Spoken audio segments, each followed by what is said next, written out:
Good afternoon, everybody. Welcome here to the National Library of Australia for this talk today, Why the Artists of the Picturesque Atlas Matter. Hello, I'm Guy Hansen and I'm Director of Exhibitions, and the reason why I'm here is I'm chairing today's event because it's with great pleasure that Gary Werskey and his co-curator Natalie Wilson have prepared this exhibition for the National Library of Australia, and Gary will be talking about the exhibition. Just let me say before we get too far into it, if you haven't already, please make sure you check in on the Canberra Services app before you leave today, if you haven't already done it. I appreciate very much if you could do that. And of course, before I say anything else, I'd like to acknowledge the traditional custodians on the land on which we meet, the Ngunnawal and Ngambri people, and I thank their elders past and present for caring for this land. And we're very glad that we're here and able to call this place our home now. So, I'm delighted to be hosting today's event.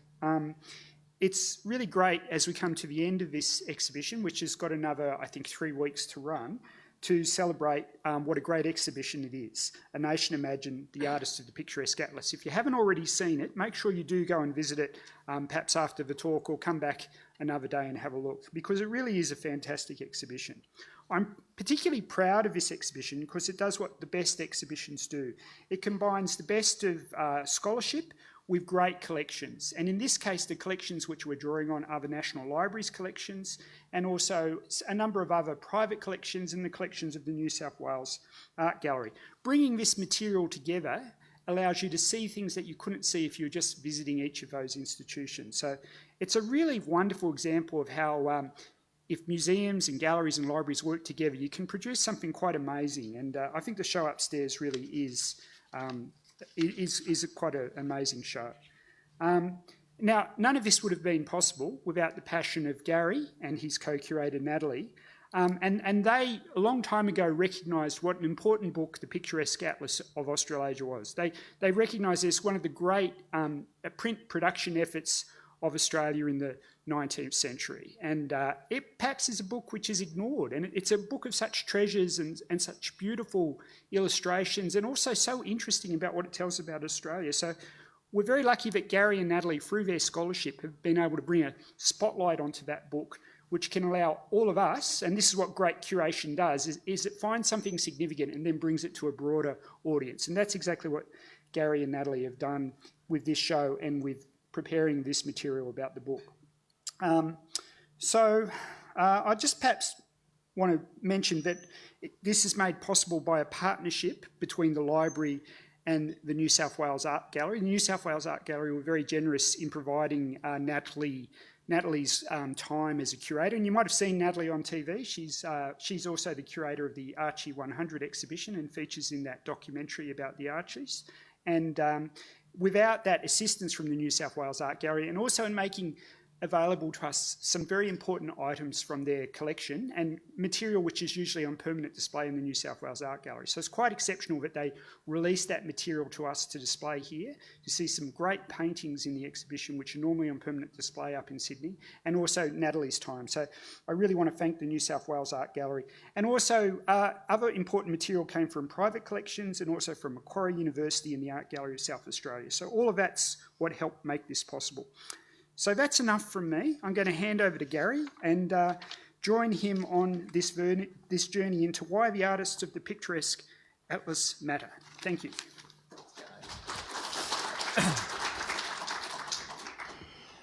Well, thank you, and thank you for coming, leaving your homes, and coming out in the elements. I have some acknowledgements to make first myself. Apart from acknowledging that we're standing on the land of the Ngunnawal people, it's actually important for this talk to acknowledge, in fact, the land, the country of all Australasian First Nations peoples, because it has always been the case that their country is the subject of their art. But in fact, it's also always been the country that's been displayed in the art of those who dispossessed the First Nations people and then transformed it in their own image. And this will become very evident from today's talk. Likewise, I'd like to acknowledge the National Library of Australia and the Art Gallery of New South Wales of taking a punt on an idea that Natalie Wilson and I have been chasing for 8 years as part of my project on the life and art of Albert Henry Fullwood, which goes back even further. And without the exhibition, the book would not have appeared, and vice versa. So it's been a really crucial and extraordinary experience to bring this off. And finally, I would just reiterate what Guy had to say about Natalie Wilson. I was extremely fortunate that we could partner on this exhibition. She is an amazing and extraordinary curator, not only with a great historical sense and a great eye, and she's a terrific sleuth, as you'll see in the ABC series on the Archies, but also because she's a great and very experienced designer, who in this case collaborated with the designer on Guy's team, Isabel Trundle, and the result is for all to see up in the exhibition. I'm going to begin by posing a question, which I shall quickly answer. This is not a test, but when you think about it, who were the most viewed artists in Australia of the 1880s and 1890s? And I'll give you a hint. It was not Tom Roberts. It was not Arthur Streeton, although these are the most viewed artists of that era today. But they were not at that time. So who were the most viewed artists? Well, if you stepped into the National Gallery of Victoria and the National Art Gallery of New South Wales, this is the art that you would have been seeing. It was the art produced by British painters, specifically royal academicians, in this case, George Frederick Watts.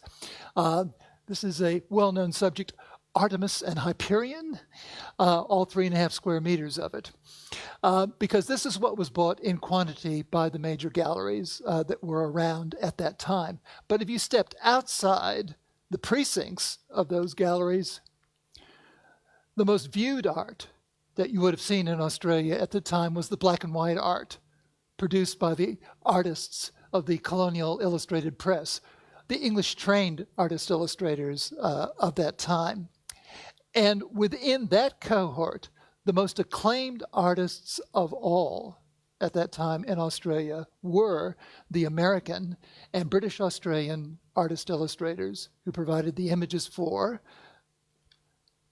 the Picturesque Atlas of Australasia. So it's in that context that I want to talk to you today about not only why the art and artists of the Picturesque Atlas mattered at the time, but why, in fact, they still matter today.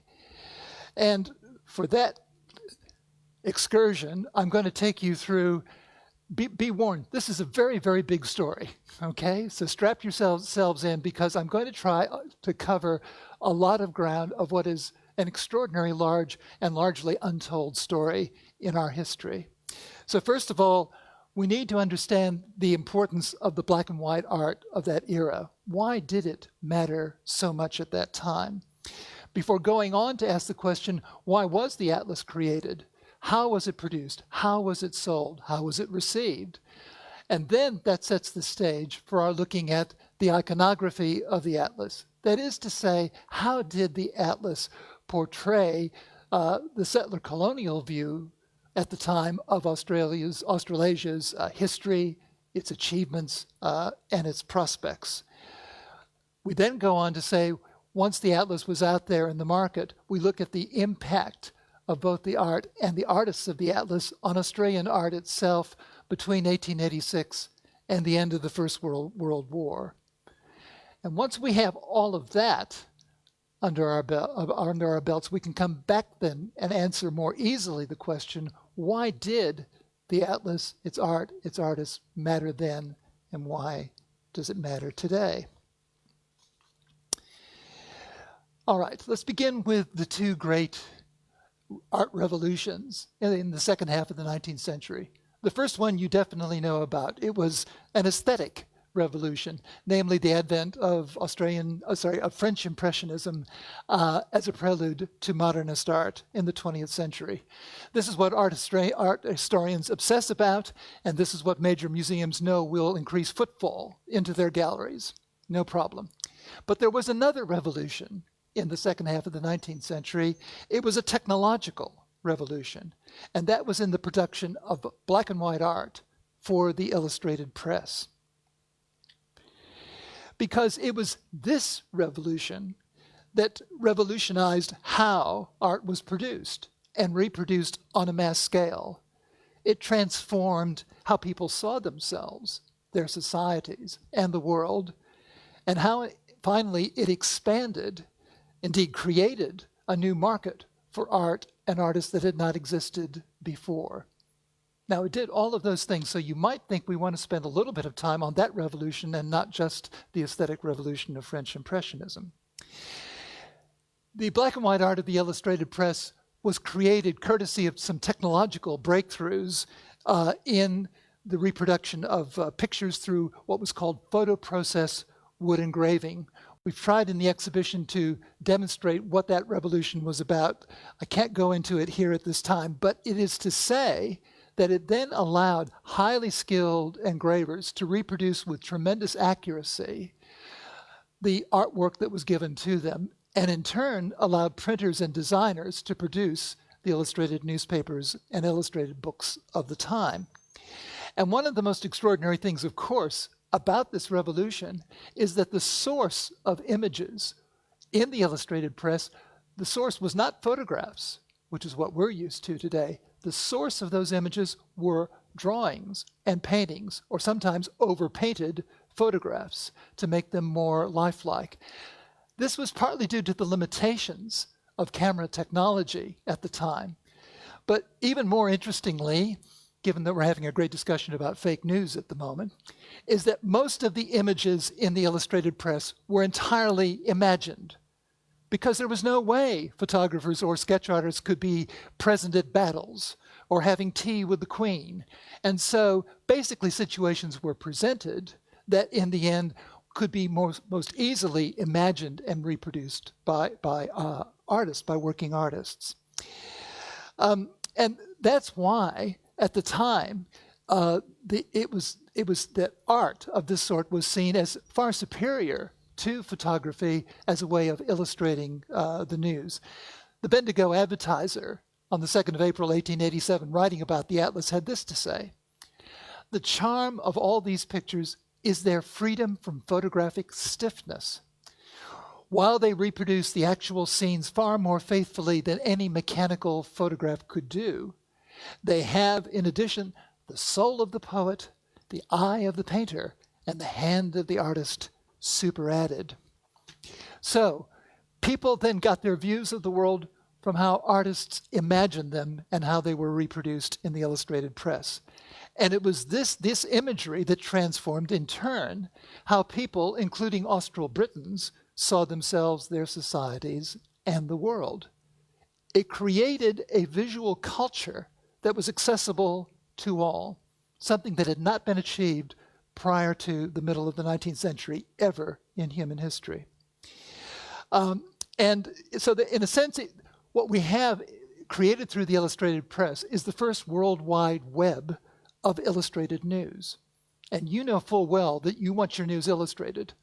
Well, for the first time, people in America, Europe, and Australasia were able to have that benefit. And this was recognized by the art director of the Atlas himself, Fred Schell, one of America's leading artist illustrators. He wrote in 1887, "In the life of magazines, pictures and popularity have become synonymous. It would nowadays be an absurdity for a publisher to appeal to the people through the pages of a periodical without illustrations. How vivid becomes the personalities of our heroes and heroines when the imagination and culture of the artist has been expended upon the thrilling incident related in the printed pages. Illustrated magazines, too, have been the best teachers of geography, either inside or outside the classroom. Through them, and principally perhaps through the pictures in them, we stay at home and become acquainted with the scenery and ways of life in the uttermost parts of the earth.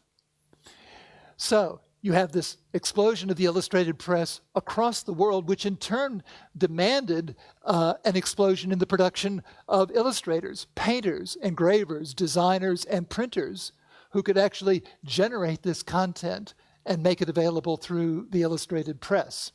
And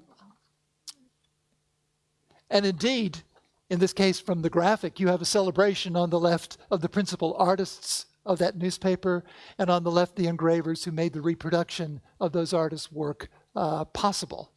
So these became rock stars, and magazines and newspapers had to compete for the best artists available. In this case, in many cases, royal academicians actually working the night shift, producing illustrations for the graphic. And at the same time, and this is a nice little twist, as a result of the illustrated press, its art created an expansion of the audience for art. So people looked initially at art as what appeared in the press, and then they began to want to go further and look at other kinds of art. And that in turn increased the interest, not just in the art of the newspapers, but fine art, if you like, that hung on gallery walls. There were a number of centers of excellence at this time. The Illustrated London News was the first illustrated newspaper produced in 1842. But in fact, just 10 years later, the Illustrated Sydney News appeared, and in various iterations that, along with a plethora of illustrated newspapers in Australia, began to appear. And of course, probably the one most famous to you was the Bulletin, which had the extraordinary gift of both English and American, and as well as Australian comic artists.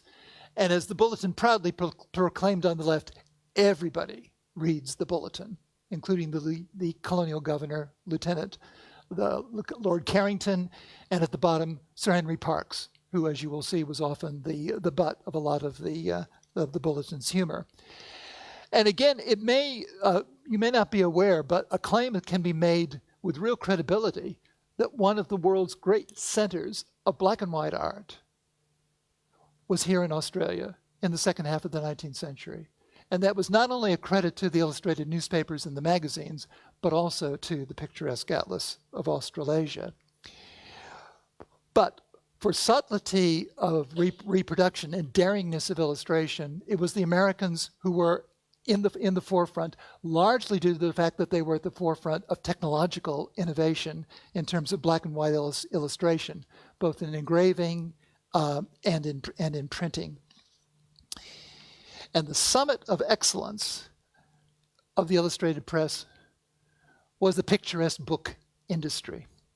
Now, these were books that combined, if you like, a kind of Lonely Planet for the 19th century, for armchair travelers. So vivid descriptions and vivid pictures of the wonders of the world and the different parts of the world.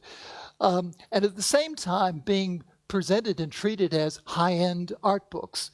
If coffee tables had existed in the Victorian period, it was the picturesque books that would have landed upon them.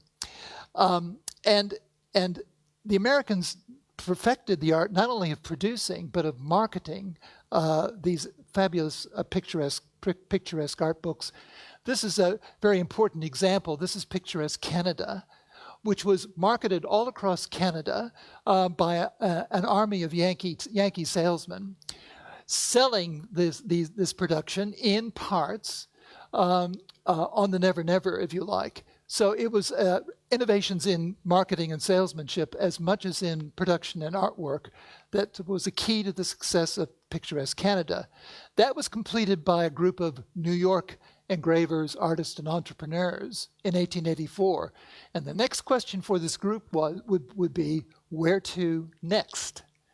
Well, of course, they were working in one collection of British colonies at that time, so looking across the Pacific, why not try the Australasian possessions and colonies of Britain as well? And it was a very good hunch that indeed there was a very ripe market for such a picturesque presentation. It was a splendid market opportunity, not least because the Australasian colonies in the main were amongst the wealthiest societies per capita on Earth at that point. It was a boom time, in particular in the 1880s in Melbourne and more broadly throughout Australasia. Also, there was an enormous upwelling of settler pride in what had been achieved in such a short space of time particularly on the Australian continent. 95% of the settler population at that time was Austral Britain. It was the whitest of all of the colonial outposts of the British Empire, and 70% of that population had been locally born. And so it was no accident then that in 1872 we had the formation of the Australian Natives Association, and there's already a contestation, oddly enough, of who had the better claim to being a native at this point in Australia. And in 1878 we got the greatest hymn to settler colonialism ever written. It was called Advance Australia Fair. So all of that was going on, and then the timing was exquisite because in 1887, Queen Victoria was having her Golden Jubilee. In 1888, there was a centenary of white settlement in Australia, and there was already beginning to be a grand discussion about where was Australasia going? Would it be possible to federate the colonies into a new nation? And finally, from the standpoint of the Atlas, what was Atlas promoters was very good is that there was also a well-established illustrated press in Australasia, which meant that there was a core of competence, particularly talented artists, illustrators, with whom they could collaborate in the production of this book. So they set to, at the end of 1884, the first of the Atlas contingent arrived. For 6 months, they sussed out the market, and the market looked particularly good. They knowingly went to colonial governors, to captains of industry, to judges, and so forth. They went to the great and the good, in other words, for endorsements of their enterprise. They also, in the meantime, found investors who were willing to put up money as seed capital for the enterprise, and they also brought across, yet again, these, I have to watch my accent here, but these fast-talking Yankee canvassers who literally beat the bush to again see whether or not there would be interest in and a market for what the Atlas was actually offering. And also they made quite a point of networking with all of the great newspapers of the time.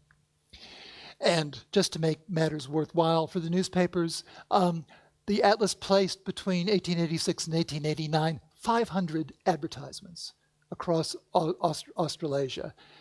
It's not for naught that many of our papers are called The Advertiser. At any rate, marketing was good. The sales effort was going strong. But in addition, there was a very sophisticated way of promoting the Atlas both before it was published and even while the further supplements were rolling off the presses. And that was by providing art tours in Sydney of the Atlas's 3-story establishment in Wynyard Square. It was an art factory, and people could go in and could see the entire process from original sketches to engravings to proofs to where it was being printed, bound, and so on. But even more importantly, the Atlas went on the road constantly with original drawings that it showed in prestigious exhibitions all around Australasia, including the Jubilee exhibition in Adelaide in 1887, the Melbourne Centennial International Exhibition in 1888, and even to Chicago in 1893 at the World's Columbian Exposition. So bottom line, what was it that the Atlas was selling? Well, the pitch of the Atlas, have I got there yet? Now, the pitch of the Atlas, I'll go back. I'll try to go back. Keep you fixated on that.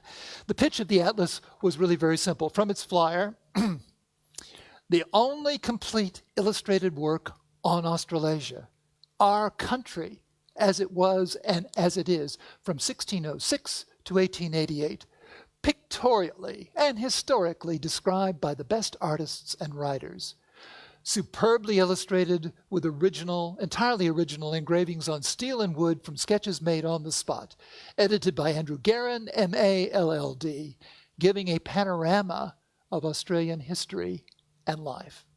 All right. Would you buy? At the same time, the atlas was making a claim that it would also put Australasia on the map. It became the only picturesque book in the 19th century that was an atlas. And the fact that it was seen that this would be an enormous selling advantage here in Australasia is quite interesting in terms of the mindset at the time. But the great advantage of having an atlas-sized format. I've been doing weights. It's okay. Is that you end up with this.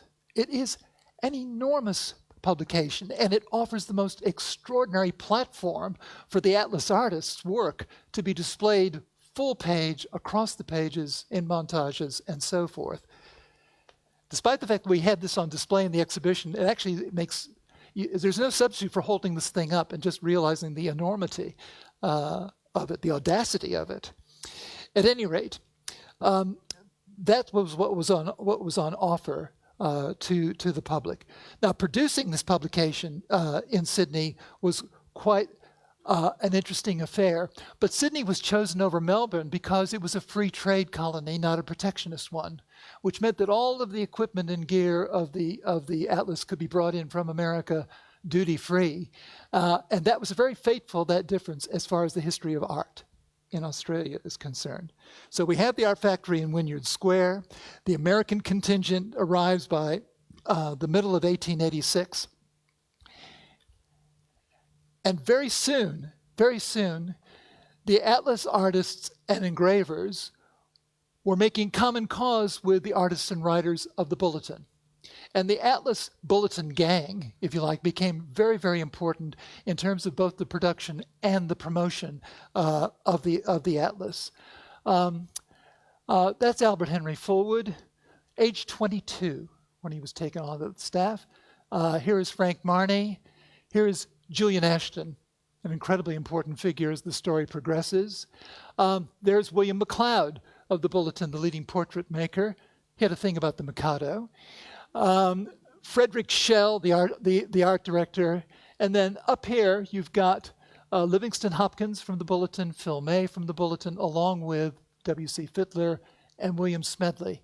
The people I pointed out to you, these 7 artists, 3 Americans and 4 British colonial artists, produced 90% of the signed artworks in the Atlas, and there were 800 of them. So it was a very concentrated kind of effort.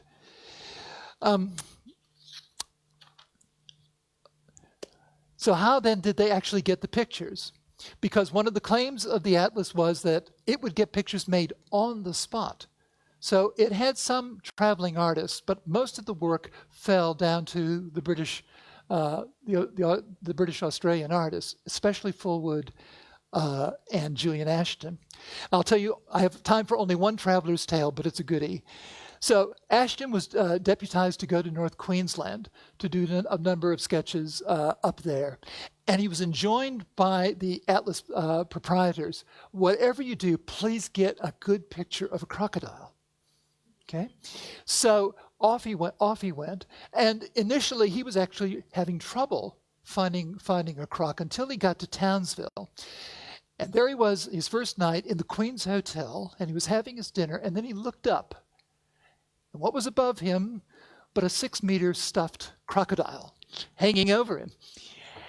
And so Ashton, being a clever lad, said to the proprietor, could you take that down and could you get a couple of fellas to come take it with me, take it with me to the nearby Ross River? So they took it down, they took it to the Ross River. He had it planted in a particularly picturesque position.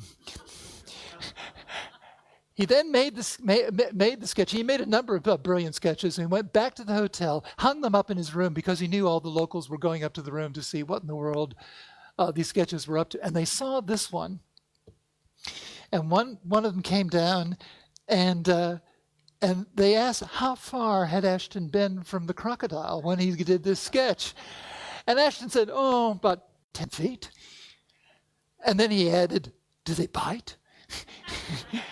And the response of the local was, "You wouldn't get me for all the tea in China to get that close to a crocodile." And from then on, Ashton was pointed out as the man who sat and drew a crocodile not 10 feet from him. However, the only contemporaneous account we have of an Atlas artist on the road is by Albert Henry Fullwood in a sketching letter owned by the National Library, but we made a film of this out in the foyer. If you haven't seen it, do. It's a really, really lovely film. Okay, so we've set the scene, right? The artwork's coming in, everything's been organized. Now we need a launch. And the launch was made for the first part of the Atlas in August of 1886. And by this time, the reviews were coming in thick and fast. The Maitland Mercury proclaimed, "The work is a noble example alike of typography, artistic skill, literary research and ability, and the gentlemen who have had the enterprise to attempt so splendid a production in Australia are benefactors to the colonial community." The Daily Telegraph said even more succinctly, "For the first time, the community at large will see the perfection of Australian art." And then that left it to the Bulletin. Well, the Bulletin said, "The book will convince every intelligent Australian who is not yet a subscriber that he has one duty which should precede his evening prayers. Two, in fact. He will see that his Bulletin subscription is paid up first. And then he will take his pen and write to the Picturesque Atlas of Australasia Publishing Company, praying that his name may be forthwith placed on the subscribers list." Then between 1886 and 1889, and you can get this on the NLA's Trove website, just punch in Picturesque Atlas and look at the hundreds of reviews right across Australasia that were made as each part of the Atlas came out. It was the most reviewed art project in the history of Australia. And the Atlas artists knew that they were onto something important. Julian Ashton said at the launch, "The time was fast approaching when we shall no longer be content to take a back seat among the nations, even in matters of art. We should instead endeavor to form a school of Australian artists who would draw their inspiration from the scenes and subjects amongst which they have been brought up, not Artemis and Hyperion." And James Smith, the cultural critic of the Argus, added that a distinctive school of landscape painting is being founded in these colonies, revealing to us what a wealth of beauty is to be found in Australian scenery. So far so good. And initially, it was looking like it was going to be a great commercial success.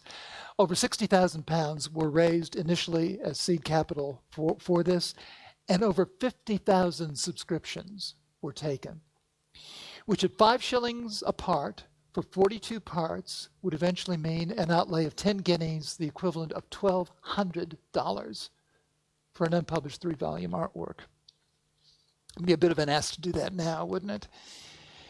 In any event, this was how the Atlas got going. Now the question was, what was the message then that the Atlas was conveying about Australasia's history, its prospects and achievements? Probably the most important message of all, that it was men who made Australasia. Colonial governors, soldiers, explorers, squatters, shearers, swaggies, etc. It was images of men making Australasia that was the hallmark of the Atlas. And of course, this began with Captain Cook, of course. And this is a copy of William Mccloud, by William Mccloud, of a very famous painting. But in the original painting, there's a group of indigenous people there to the left. They've been airbrushed out of his copy. And that's a kind of indication that the Atlas represented a sort of pivot point in the depiction of First Nations people, or ultimately the non-depiction of Indigenous people. The Atlas did not shirk the fact, did not shirk the fact that there was considerable resistance on the part of Indigenous people to the invasion of the British and the advance of the settlers into the hinterland. And indeed, particularly in the section on Queensland, there was an acknowledgement that this resistance was still going on. This is a dramatic picture by Livingston Hopkins, the American cartoonist for the Bulletin. So black on white attacks were pictured in the atlas, but there were no white on black attacks other than those deputized to the Queensland Native Police, who were seen here in the euphemism of the time dispersing an indigenous man from the camps. And again, the atlas was very forthright about the fact that the native troopers really made business on behalf of their white employers and helped explorers like George Elphinstone Dalrymple beat his way further northwards up to Cape York with the help of these troopers. But there was no actual acknowledgement, even in the text as such, about massacres or on the frontier wars. But what W.H. Trail did acknowledge in the atlas was this: the historian who has ransacked the official records cannot but admit that poisoning was a common resource in dealing with the wild blacks. But such tragedies were generally insusceptible of proof. They formed the text of yarns round the campfire and in the shearer's hut. On the frontiers, everybody knew all about it. But a certain reserve was maintained in general conversation. Names were omitted and localities merely shadowed.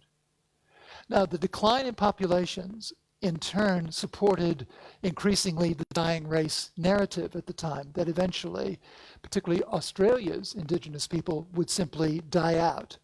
And so there was a turn to their becoming simply objects of anthropological interest. This is based on a photograph of J.W. Lint. It's captioned simply an Aboriginal woman, but we now know that this is Marianne Cowan, a Bundjalung woman whose descendants, in fact, are very much alive today. And what we're seeing here is the beginning of a kind of historical amnesia in which, as we begin to remember our nation as it was and as it is, a key part of that remembering is forgetting. And this forgetting was already underway in the Atlas to the point where the poem that led off the volume 1 of the Atlas from J.F. Daniel had to say of Australia on its commemoration, on its centennial day, "No wrongs have been done to the world in thy name. No treason nor bloodshed have brought thee disgrace. Unsullied thy flag and untarnished thy fame.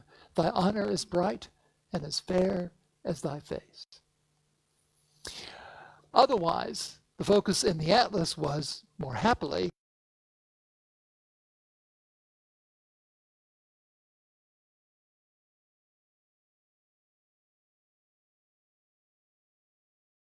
Australasia connected and productive for the rest of the world. That's Cape Nelson on the left, done by Fullwood. That's Point Perpendicular in New South Wales by Ashton on the right. But the sea was often presented not only with lighthouses scouring for the connections to the rest of the world, but here's Circular Quay, the direct shipping connection, and then the newly laid submarine cable up in Port Darwin with a dauntless night operator keeping Australia connected to the rest of the world in that way. Landscapes, of course, were the overwhelmingly most important genre within the Atlas. But again, as the sheep look on at their brethren in the flocks below from Mount Lura looking out to Lake Corangamite, you can even see in the distance there's a train running through there. There's a train running through, obviously taking the wool down to the port of Melbourne. So there's no wildness as such. And it's all really quite vague beyond where agriculture had reached that point in the colony.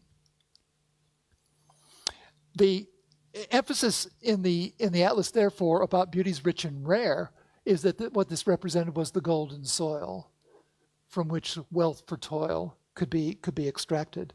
The pastoral industries were absolutely crucial, of course, at this time, as evidenced by this magnificent drawing by Frank Marney of cattle swimming the Darling.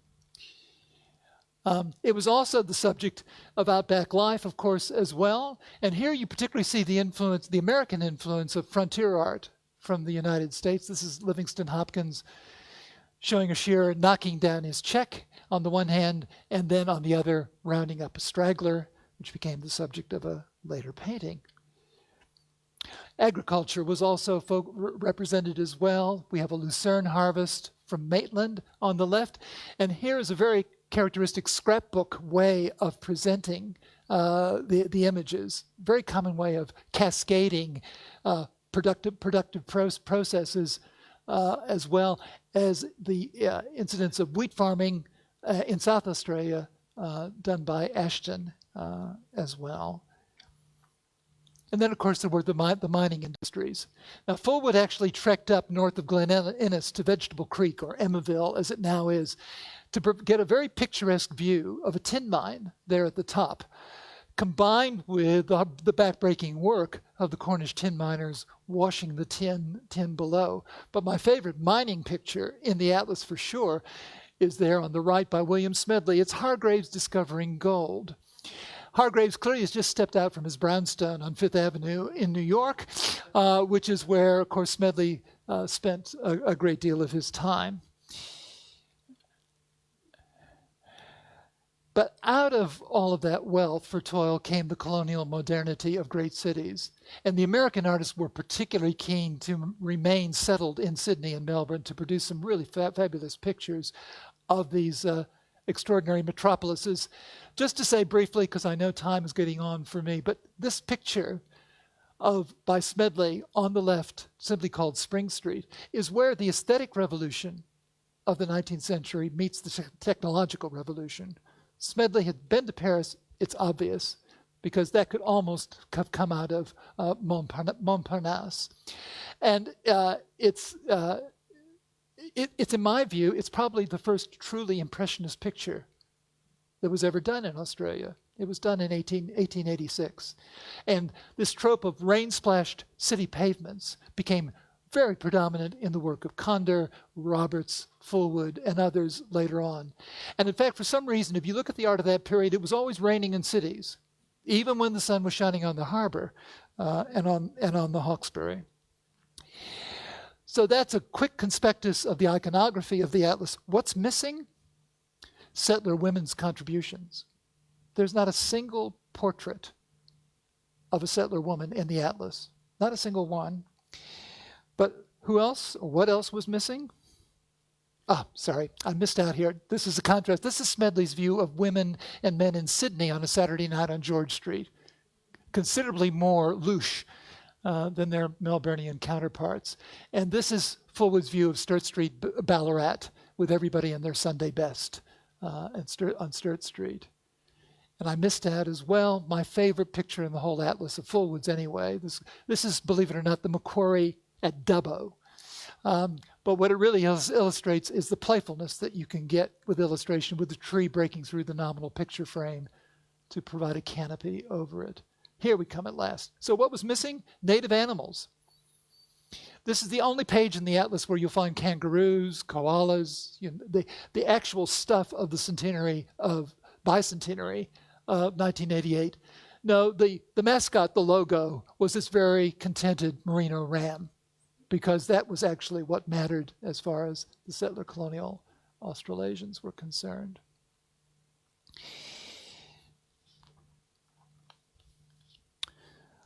All right. I'm going to move quickly now, but I want to complete the argument, at least very much in outline form. So I presented to you something of the art and artists of the Atlas. So what impact did they have then on the Australian art between 1886 and 1920? Very briefly, for a start, the art made stars of its Sydney artist illustrators. Julian Ashton was quickly hailed as the father of Australian art, not just because he championed Australian art like no other in that period, but also because of his work as a teacher, as well as an artist, as well as a superb art politician, as you'll soon hear. Frank Marnie was quickly recognized as Australia's finest animal painter, but more importantly, he became the most important cartoonist of the Bulletin in the 1890s and illustrated not just pictures of outback life, but in particular the poems of Henry Lawson. And Lawson insisted on the right that only Marnie could illustrate his short stories and poems. Fullwood, in turn, became Sydney's leading impressionist. And here we're back to those wet pavements. A wet evening in George Street on the left, and Reflections by the GPO 10 years later. Absolutely stunning bravura display of the illuminated lights of the city. But it was landscapes that remained, of course, the dominant genre, as you well know, from your love of Streeton and so forth. But this is one that Fullwood did of the Shoalhaven from Camberwara. All right. So first of all, the Atlas artists did well. But secondly, the Atlas and its artists transformed the Sydney art world. Julian Ashton led a coup in 1886, took over the Art Society of New South Wales with the majority of its committee consisting of Atlas artists, and started becoming much more bolshy about getting more support for colonial art in Australia. He then, with Henry Park's support, became a trustee of the National Art Gallery of New South Wales, got a £500 commitment per year for the purchase of colonial art as a result of his position as a trustee. And then when the New South Wales Art Society was seen to be too much dominated by amateurs, Fullwood and others created a new society to make sure that the claims of professional artists were properly heard. The Atlas and its artists also induced a step change in the quality of Australia's illustrated press. This is a centennial view of Sydney by Fullwood, the largest wood-engraved artwork that was ever created in Australia, an extraordinary bird's-eye view from the centennial issue of the Sydney Mail. And in turn, this step change here created greater interest back in England in the work that was being done here. And so here are Fullwood and Marnie collaborating on a picture about the departure of Lord and Lady Carrington from Sydney for the London Graphic, a really exquisite work. And then with all these developments going on in Sydney, this set the scene for Roberts and Streeton's triumphs as Sydney artists in the 1890s. They came to Sydney in the early 1890s as economic refugees from Melbourne because they couldn't sell their pictures. This picture, Still Glides the Stream and Forever Glide, was the first gallery picture that Streeton ever sold, but he sold it to the National Art Gallery of New South Wales at Julian Ashton's insistence. And this became the period of their most iconic paintings, not in Victoria, but up here in New South Wales. And Streeton and Roberts became completely assimilated within as members of Sydney's art world. And that in turn made it really clear that once you merged the interest of the Victorian painters with Sydney's artist illustrators, we're talking about a much bigger story, the story about settler colonial art in Australia, because all these artists were drawing upon the same iconography, the iconography that had been consolidated by the Atlas, and they were working from the same largely British artistic influences in how they went about their work, whether as illustrators or as painters. And the world is now set, or the stage is now set then, for taking Australian art, the settler colonial art, to the world, which Ashton again orchestrated in 1893 to the Chicago World's Columbian Exposition, and our artists did really well there. Fullwood took out 4 gold medals at this through the Pavilion of Fine Arts, and the Atlas also took out a gold medal for its productions as well. And then 5 years later, again from Sydney and through Ashton, we had the first exhibition of Australian art in London in 1898. So it's a great story, right? But there wouldn't be a great Australian story, right, without a sting in the tail, of course. So the hiatus in all of this is that, in fact, the Sydney art market collapsed in the 1890s due to a banking crisis followed by the Federation drought. The first casualty was the Picturesque Atlas, which went bust through a combination of litigation, parliamentary inquiries into its sales tactics, and because of the overreach in this extraordinary achievement, it just simply spent more money than it actually had at its disposal. But even more broadly, this was the end of the era of wood-engraved art.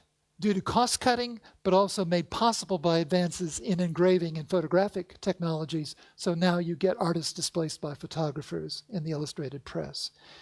And in turn, we get a mass dispersal out of Sydney of the leading artists, including Lambert, Robert Streeton, Fullwood, Marnie, and others, to London. And so, curiously, the last hurrah of the Atlas and the settler colonial art movement took place in the capital of Britain's imperial art world. And the beginning of the last hurrah were postcards. These are postcard views that Fullwood created for Raphael Tuck, the postcard king.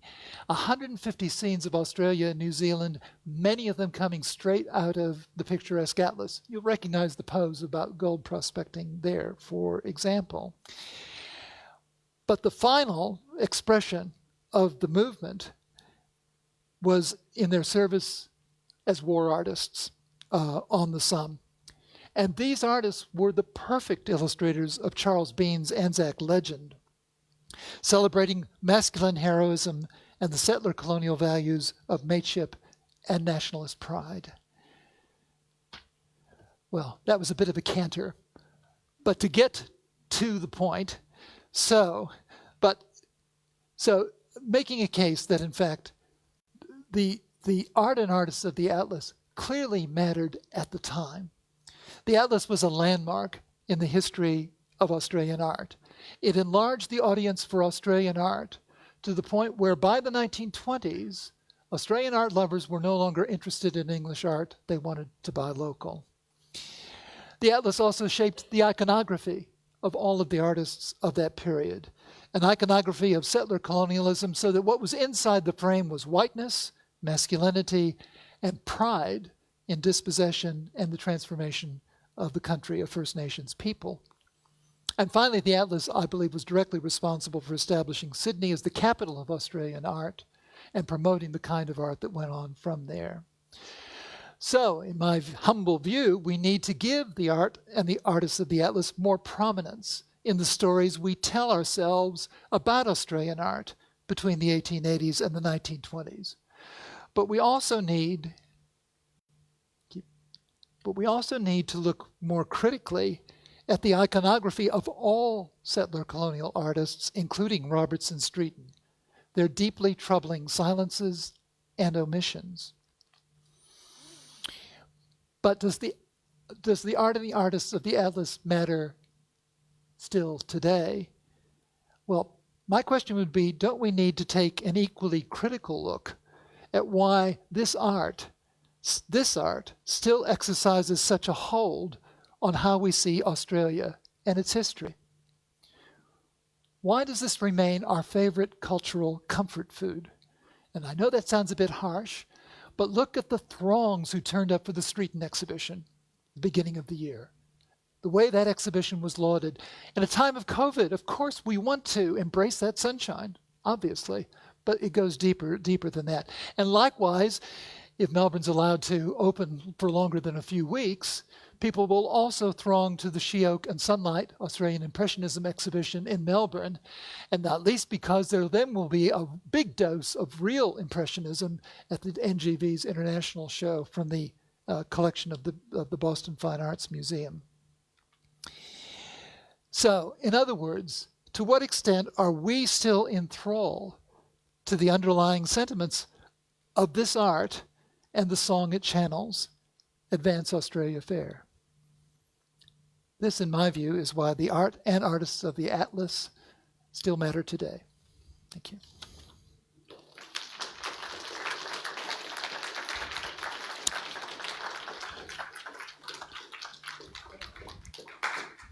Thank you very much, Gary. That was a wonderful dive through the late 19th century. Breathtaking. Questions? We have some time for some questions. Thanks so much, Bill. So the people at home can hear as well. Yeah, the audience will appreciate the wait so they can hear you. And we are recording today, so Good day. Thank you so much for a really excellent lecture. I thoroughly enjoyed it, and I've just finished reading your book about Fullerton, Fullwood, sorry, Great. which was really an eye-opener. Thank you. My question is, what are the implications of the word picturesque, both historically and in this particular time, and what are the ideological implications of that word, if that makes sense? Woof. That's an enormous question, and we had another hour. But look, I'll say briefly, the picturesque is a tradition that comes out of late 18th century, early 19th century art, particularly in England. And it was around the cusp of the Industrial Revolution, and so there was a searching out, if you like, for the past crumbling ruins and so forth that could at least still inspire the soul in that way. The picturesque then migrated through the spread of empire, and it became then also attached to an enjoyment of the exotic. So, in other words, scenes we couldn't imagine, topography we couldn't imagine, and so on. But by the time you get to the end of the 19th century, the term picturesque would then be attached to any pleasing scene of what people regarded as truly important about that society. So consequently, you have picturesque mines, you have picturesque farms, and so on and so forth. So if you like, the term is still ideologically loaded in quite different ways about different kinds of art, but it's a far cry from what the original notion of the picturesque was about. Great question and worth a long. Thank you. Yes, thank you very much for that great presentation, really enjoyable. I just had a question about the historical background in relation to the UK connection, and that is there anything in the Atlas at all about religious themes? Because we have obviously medieval illustrated manuscripts, and they were full of colour but non-reproducible. So I just wondered whether any of that flowed through into the Atlas. Thank you. Oh, interesting. I'll just give two-part answers to that. First of all, the Atlas was very interested in getting the support of important religious leaders at that time. So there's a cracking full-page steel-engraved portrait of Cardinal Moran, for example. There are also pictures of various religious observances at the very end of the Atlas, so some acknowledgement that religion is, if you like, part of the fabric of life here. But beyond that, there's very little in the Atlas that you can directly connect, if you like, to some of the traditions that you're talking about, particularly in art. But in Australia, we had a secular version of the illuminated manuscripts, and there were all these presentation scrolls and addresses and albums that were made. For almost any occasion, somebody of note would get on leaving an illuminated manuscript, if you like. But that's getting pretty far away from medieval times.